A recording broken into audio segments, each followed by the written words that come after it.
Jadi ada salah satu komen yang minta aku jelasin bedanya in, on, at. Sebenarnya kalau kalian googling bakalan nemu piramid kebalik kayak gini. Jadi yang paling atas itu kan paling lebar, artinya itu general atau umum. Kalau on itu lebih spesifik, dan kalau at itu sangat spesifik. Akan ada dua part pertama itu time, place-nya akan ada di part kedua. Oke, yang pertama untuk time atau waktu. In itu untuk centuries, decades, years, months, and seasons. In the 19th century, in the 80s, in 2016, in May, in winter. Terus kalau on itu untuk days, dates, sama holidays yang ada day-nya. Contoh, on Sunday, on May 15, on Mother's Day, on Independence Day. Dan at itu untuk hours, at 9 a.m., at 10:30. Untuk place di part kedua. Oke, part kedua, in, on, at untuk place. Ini tuh untuk countries and cities. In Indonesia, in Palembang, in Jakarta. Terus on itu untuk street, on Soekarno Street, on Mawar Street. Dan yang terakhir itu at untuk address atau alamat dan specific location. Address ini lebih spesifik daripada street tadi, kayak ada nomor rumahnya. Dan specific location contohnya at the store, at the train station.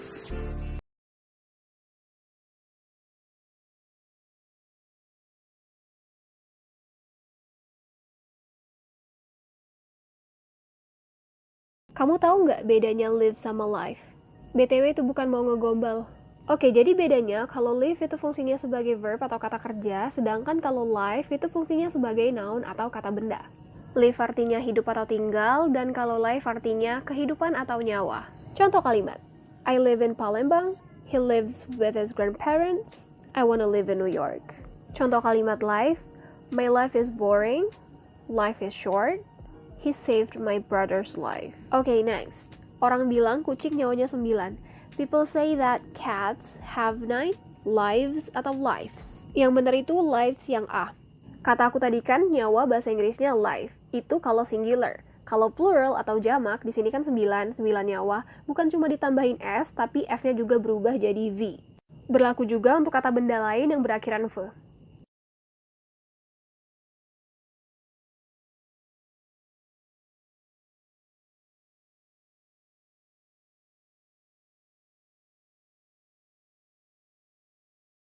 Apa bedanya study dan learn? Sebenarnya dalam bahasa Indonesia pun artinya sedikit berbeda. Kalau study itu belajar, kalau learn itu lebih ke mempelajari. Penjelasan lebih lanjut, study itu bisa didefinisikan sebagai membaca, menghafal, atau datang ke sekolah dengan tujuan mempelajari tentang suatu subjek. Sedangkan learn itu berarti menambah ilmu atau keahlian dengan cara belajar, berlatih, atau dari pengalaman. Sebenarnya learn itu juga bisa diartiin belajar, tapi ya maknanya tetap beda. Jadi belajar dari kesalahan itu bukan study from your mistakes, tapi learn from your mistakes. Jadi intinya, study adalah salah satu cara untuk learn. You can study for 6 hours and still don't learn anything. And you can learn something walaupun tidak dari studying. Bisa jadi dari pengalaman, kayak kataku tadi. Jadi untuk learn something, salah satunya adalah dengan cara studying. Nah, coba dari dua kalimat ini yang mana pakai study, yang mana pakai learn.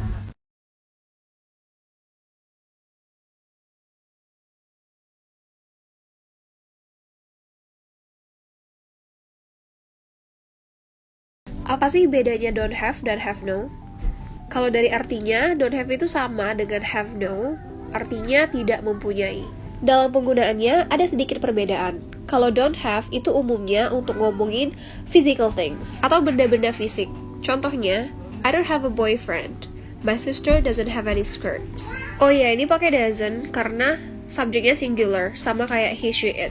Sedangkan kalau have no itu umumnya untuk ngomongin attitude atau desires yang bukan physical things. Contoh kalimatnya, I have no choice, atau he has no reason to be mad at you. Oh ya, ini pakai has karena subjeknya he. Ingat ya guys, ini tuh umumnya. Jadi bukan berarti ketika kalian ngomongin physical things terus pakai have no itu salah. Enggak. Bisa ditukar-tukar kok mereka ini. Toh artinya juga sama.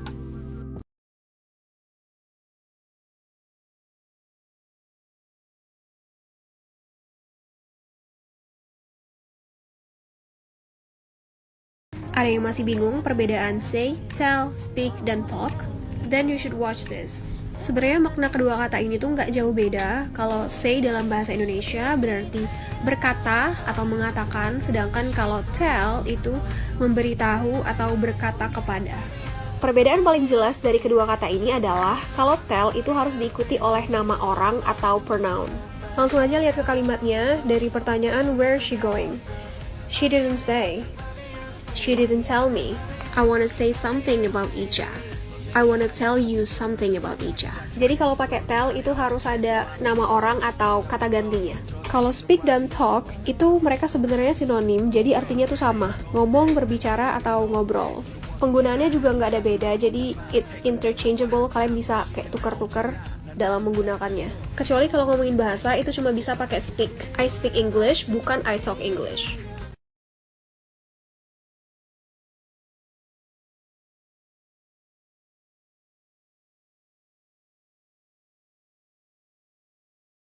Angkat tangan siapa yang masih pakai different with. Penggunaannya itu kurang tepat, guys. Preposition setelah kata different itu ada 3, from, to, atau than. Contoh kalimatnya, Tom is so different from his brother. Tom is so different to his brother. Tom is so different than his brother. Apakah ada perbedaan penggunaannya? Nggak ada, tapi yang paling umum digunain baik di American English maupun di British English itu adalah yang pertama, different from. Sedangkan kalau different to itu umumnya ditemukan di British English, dan kalau different than itu umumnya ditemui di American English. Tapi yang paling aman itu pakai different from.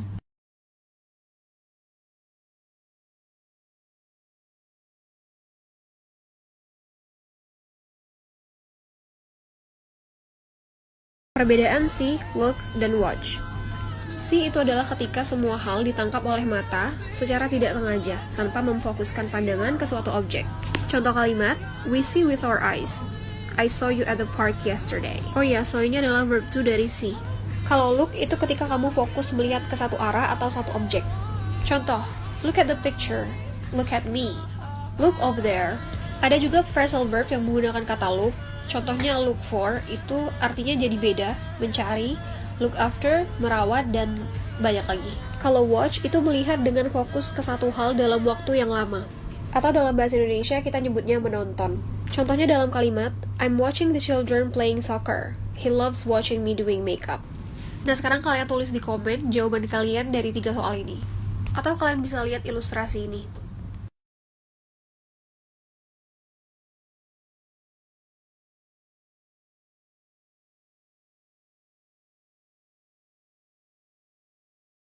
Jadi aku pernah nemu di komen pertanyaan aku lupa itu bahasa Inggrisnya I forget atau I forgot. Jadi mari kita bahas. Yang pertama, I forget itu adalah bentuk present simple. Dan kata kerjanya pakai verb one. Itu untuk habit, contohnya I forget things easily. Aku mudah lupa. Atau sesuatu yang saya saat ini lupa. Contohnya I forget her name. Saat ini ya nggak ingat namanya siapa. Kalau I forgot itu adalah bentuk past simple dan kata kerjanya pakai bentuk kedua, verb to. Itu untuk sesuatu yang saya lupa tapi sekarang udah inget. Contohnya, do you bring my jacket? Oh my god, sorry, I forgot. Pas dia bilang itu, dia udah nggak lupa lagi, udah inget kalau dia tuh harus bawa jaket. Tapi karena lupanya itu tadi, makanya dia pakai past simple. I forgot. Ini berlaku untuk semua subjek, I di sini hanya contoh aja. Oh iya, untuk kita pembelajar itu nggak apa-apa banget kalau sering ketukar, karena ingat, grammar jangan terlalu dijadiin patokan ketika kalian mau ngomong bahasa Inggris.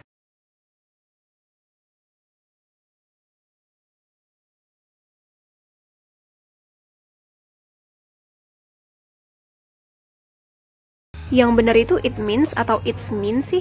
Pertama kita harus tahu dulu arti kata mean. Mean itu punya 2 fungsi, yaitu sebagai verb yang memiliki arti, maksud, atau berarti.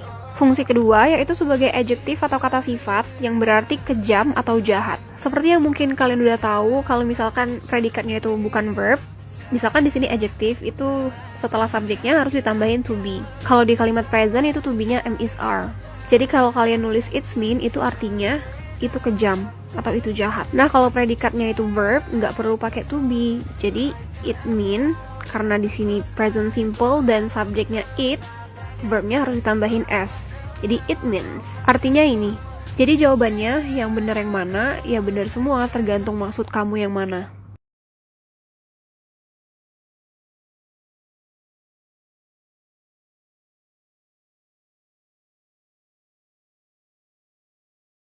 Perbedaan it's yang ada apostrophe dan yang nggak ada. Kalau it's yang pertama, itu adalah short form dari it is. Di dalam kalimat, letaknya itu di depan sebagai subjek. It's era here, it's a beautiful day, it's going to rain. Kalau it's yang satunya, itu untuk menunjukkan kepunyaan, jadi harus diikuti oleh kata benda atau noun. Dalam bahasa Indonesia berarti nya, untuk benda atau hewan yang gendernya tidak diketahui. Sebagai perbandingan, misalkan kita mau ngomongin kepemilikan seorang perempuan, kita pakai her. Rambutnya her hair. Kalau kepemilikan laki-laki, jaketnya his jacket. Nah, kalau untuk kepemilikan benda atau hewan yang nggak kita ketahui jenis kelaminnya, itu kita pakai its horn. Contoh kalimatnya aku ambil dari quotes yang cukup terkenal. Don't judge a book by its cover. Jangan menilai buku dari sampulnya. Tapi banyak orang yang nulis it's yang di atas itu nggak pakai apostrof. Tapi itu nggak apa-apa, asal jangan kebalikannya. Kalian mau nulis yang bawah, tapi nulisnya kayak yang atas.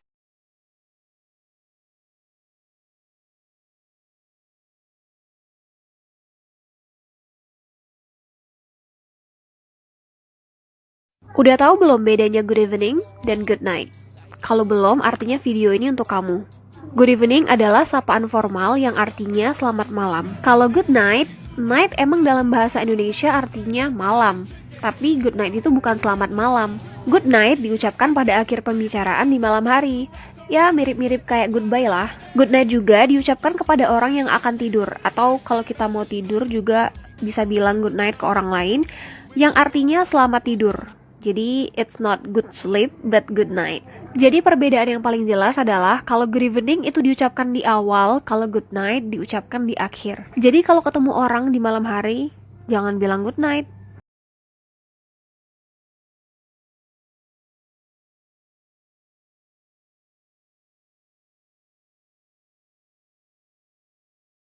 Jadi yang benar itu I'm bored atau I'm boring. Yang akan aku bahas ini adjektif atau kata sifat ya guys, bukan verb atau kata kerja. Oke, kalau mau menyatakan atau mendeskripsikan perasaan yang dirasakan, itu kita pakai yang imbuhan ed. Jadi aku bosan itu I'm bored, bukan I'm boring. Nah, kalau mau mendeskripsikan situasi, itu baru pakai yang imbuhan ing. Mendeskripsikan benda, orang lain, kegiatan, dan lain-lain itu juga pakai yang imbuhan ing. Nah, sekarang aku tantang kalian bikin kalimat dan tulis di kolom komentar yang pakai imbuhan ed dan imbuhan ing. Selesai nggak selesai kumpul.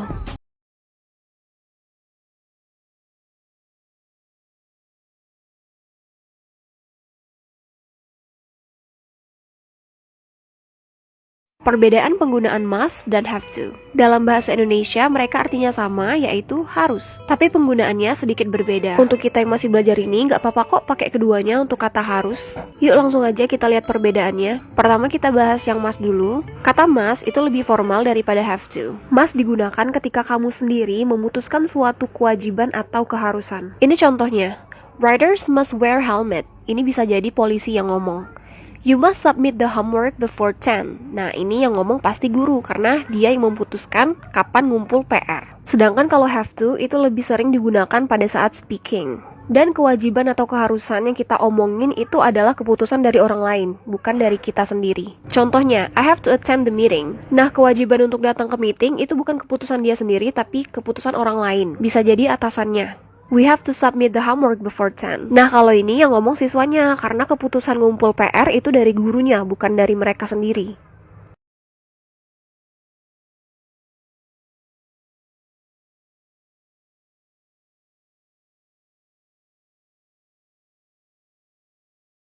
Will dan going to itu artinya sama, akan, tapi digunakan dalam situasi yang berbeda.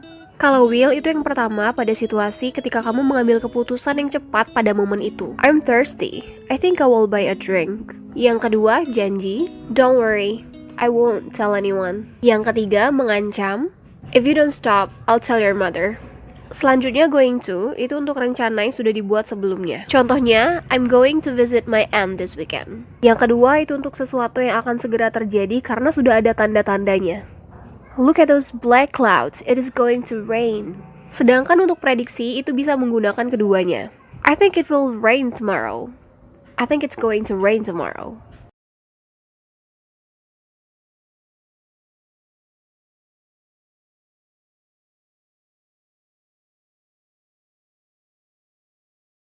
Beda many sama much udah tahu belum?